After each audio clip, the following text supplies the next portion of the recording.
Shabbat Shalom. At some point, I will know all of Cantor Breitzer's cues and keys.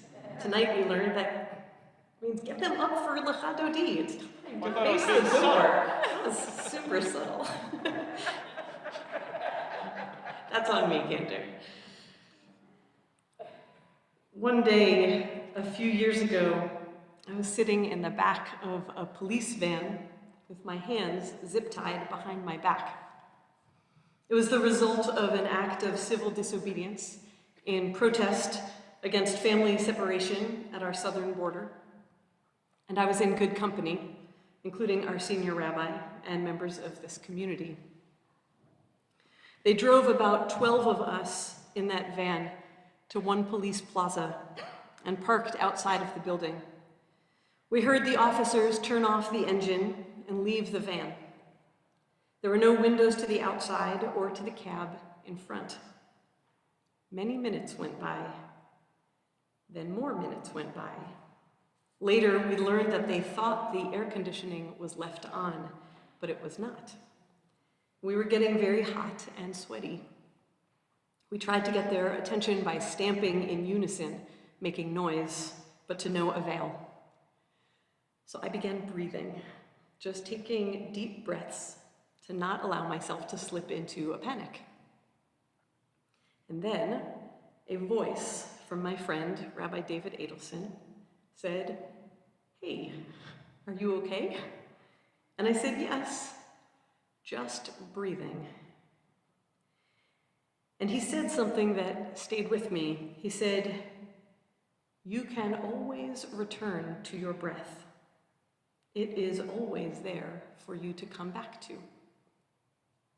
And I was very grateful for these words, which reminded me that I was okay, that my breath was an internal source of calm, no matter what was happening to me.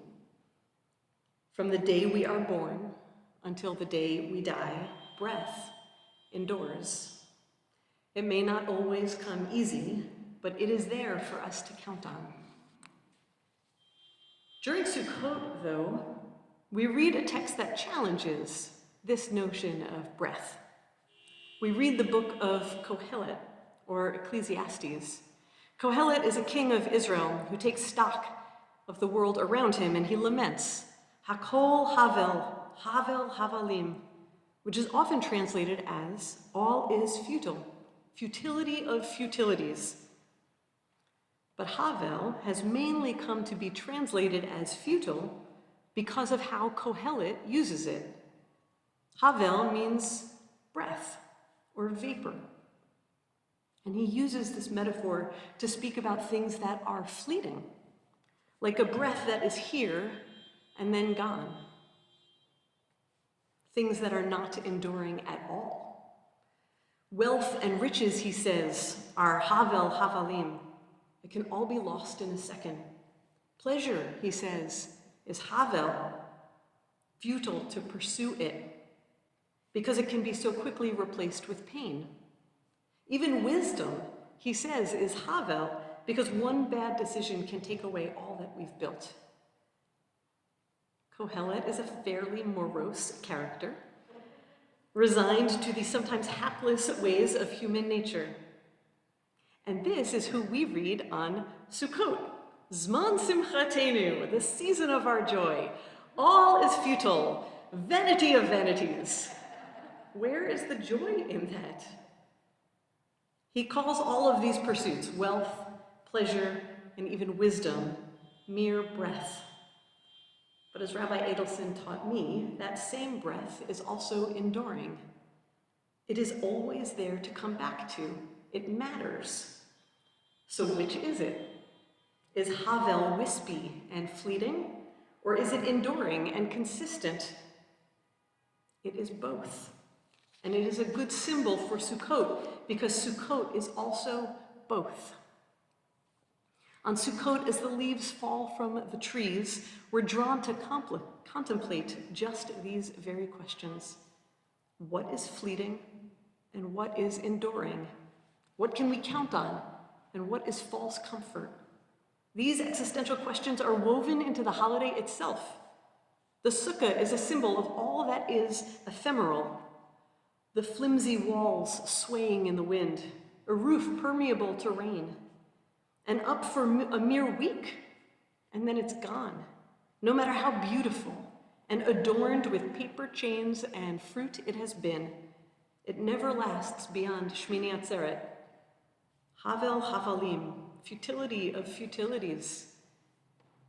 But the etrog is called pre-Eitz Hadar. Talmud teaches us that Hadar, beautiful, should be read as Hadar, that which dwells, and therefore has permanence, and is enduring. Why? Because the etrog, uniquely, grows all year long, flowering and fruiting and persisting in every single season, the consistent breath to which we return. At this harvest moment, we are drawn to weigh these questions in our own lives. What in our lives feels fleeting, sukkah-ish? What feels enduring, etrogi? What are we chasing that will slip through our fingers, that is not going to give us the joy that we think it is? And what are we pursuing that may give us joy, that is worthy of our time and our energy? And how will we know the difference? Kohelet calls out pleasure and wisdom and wealth as vain pursuits of humanity, not the way to joy. But if we're going to be honest, sometimes these things do bring us joy in our lives. So what's the deal with Kohelet? And what is he trying to teach us by saying that these things are not honorable to pursue? And how did this guy get invited to the joy party? Well, Kohelet has a secret.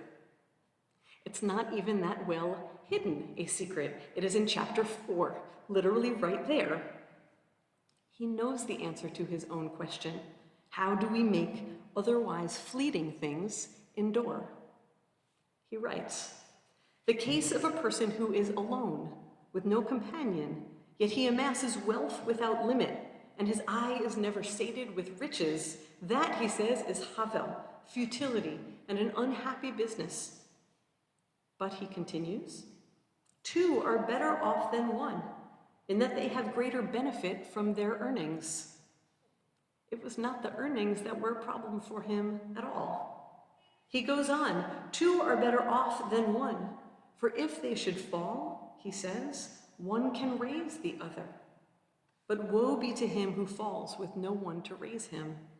When two lie together, they are warm. But how can one who is alone get warm? If one attacks, two can stand up to him. V'hachut hamishulash lo vimhera yinatek. A threefold cord is not easily broken.